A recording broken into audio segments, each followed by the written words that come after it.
Easy guys, Creatures here, and welcome to part 2 of my Producertech tutorial. This one's going to be focused around bass design and kind of looking at how to be creative with bass in quite a simplistic way, following on from kind of the theme of being simple as possible and keeping things as simple as possible. But essentially, if I talk you through the process that I go through to make bass, I start with subs and I tend to use the same patch, if not just bounce and resample that sub itself to create new basses. So from where we were last time, I've still got the drums, which sound a little bit like this.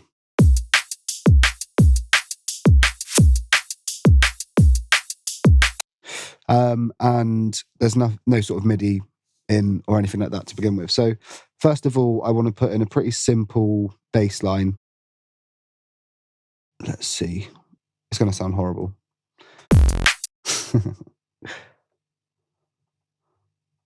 Up and then back down or something. And we'll just keep it as simple as possible for the tutorial, but also just in general. But yeah, so that's kind of just a nice simple pattern.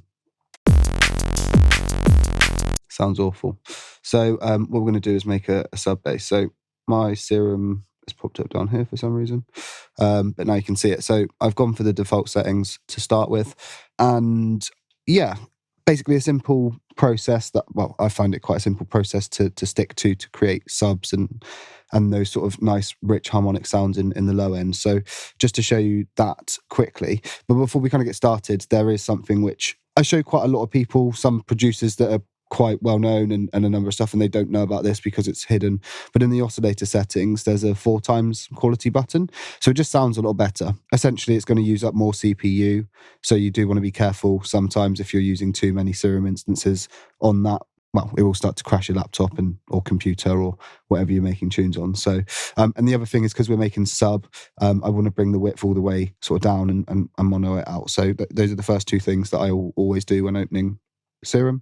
I'm going to start with a normal sine wave just to begin with, and what I'm going to do is go into the wave editor or wavetable editor and just kind of get rid of a load of these sort of extra harmonics, because we're going to draw in our own. So first of all, I want to minus some of these extra points for the wavetable that have already been put in to this preset sine wavetable.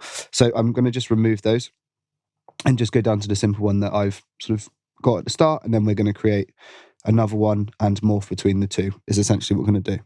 So I'm going to use the first harmonic, the third harmonic, and the fifth harmonic.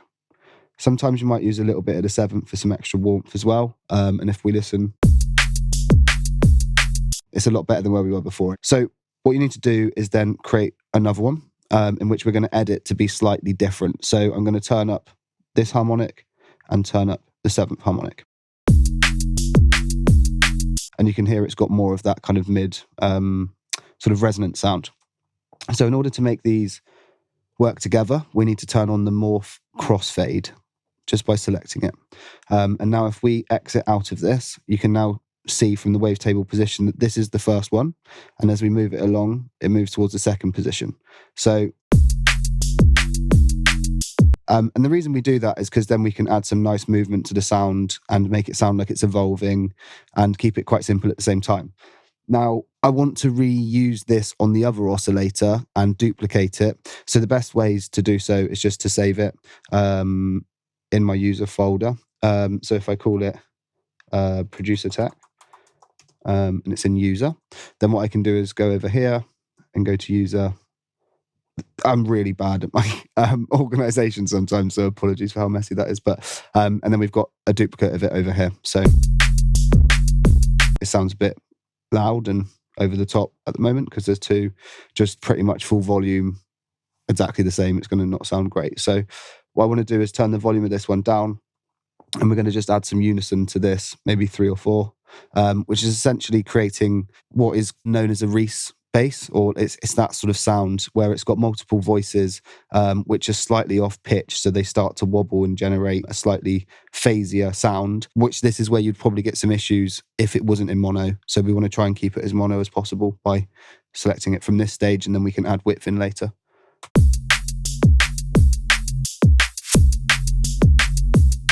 So we want to like detune it a little less.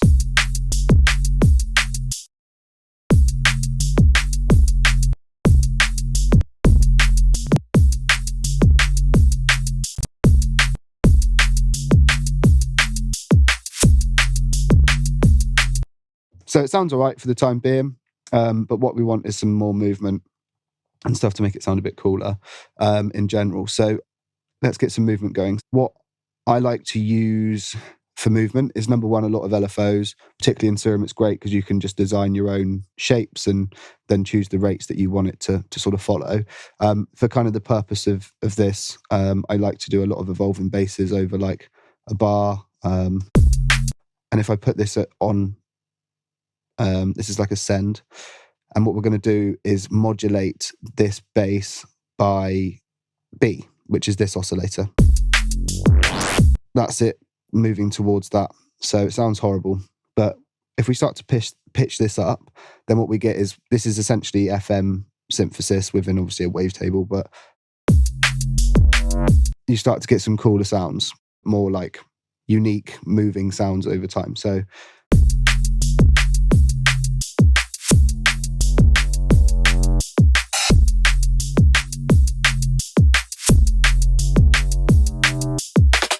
and it starts to sound a little bit better.